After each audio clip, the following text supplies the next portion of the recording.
Welcome to Sri Lalitha YouTube channel. Good morning అండి. ఈరోజు recipe వచ్చేసి చింతపండు పులిహోర చేస్తున్నాను. ఒక గ్లాస్ రైస్ వండేసానండి, వండి ఆరబెట్టాను. పచ్చిమిర్చి యాడ్ చేస్తున్నాను.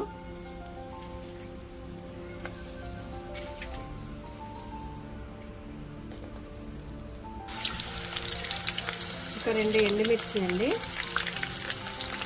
పల్లీలు,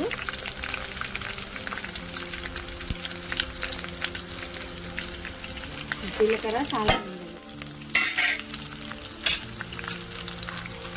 కరివేపాకు,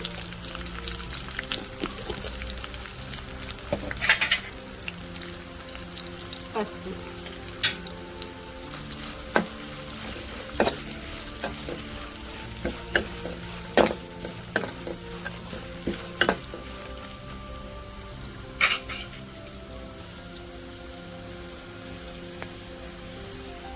చింతపండు నానబెట్టుకున్నానండి. ఇది మనం పులుసు చేద్దాం.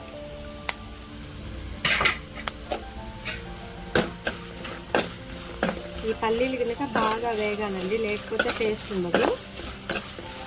పచ్చిమిర్చి మధ్య కట్ చేసి వేసుకున్నాం కాబట్టి ఈ కారం అనేది అన్నంకి పడుతుంది. కారం పులుపు రెండు కూడా. పచ్చిమిర్చి ఎండుమిర్చి రెండు సమానంగా వేసుకోవాలి.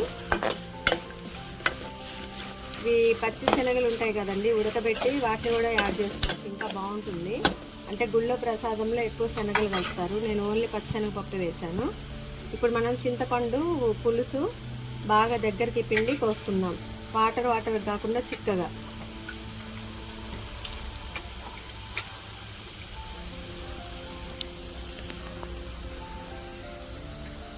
కొంచెం ఇంగువ అండి,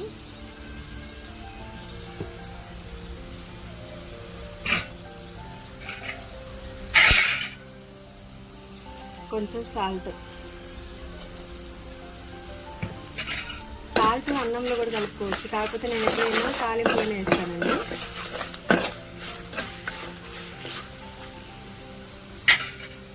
ఇప్పుడు చింతపండు పులుసు యాడ్ చేసుకుందాం.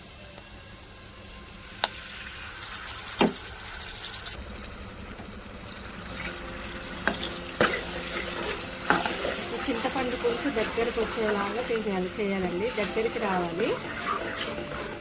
అన్నం వండేసి ఒక ప్లేట్లో ఆరబెట్టేసాను, ఒక గ్లాస్ రైస్.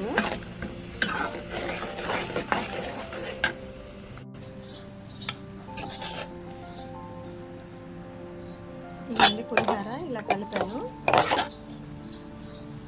కరెక్ట్గా ఈ రైస్కి సరిపడేంత కలిపానండి. ఎప్పుడైనా మనం రైస్ పులిహోర కానీ, లేకపోతే లెమన్ రైస్, చింతపండు పులిహోర, అలాగే నిమ్మకాయ పులిహోర, మామిడికాయ పులిహోర చేసేటప్పుడు రైస్కి కొంచెం నూనె యాడ్ చేసుకోవాలండి. ఆరబెడతాం కదా, నూనె యాడ్ చేసుకుంటే అన్నం పొలుకులుగా ఉంటుంది, ముద్దలాగా కాదు. ఇదంతా కూడా వేసి నేను కలుపుతాను. టేస్టీ చింతపండు పులిహోర రెడీ అండి. శ్రీలలిత యూట్యూబ్ ఛానల్ సబ్స్క్రైబ్ చేసుకోకపోతే చేసుకోండి. Thanks for watching. Please do like, share and subscribe my YouTube channel.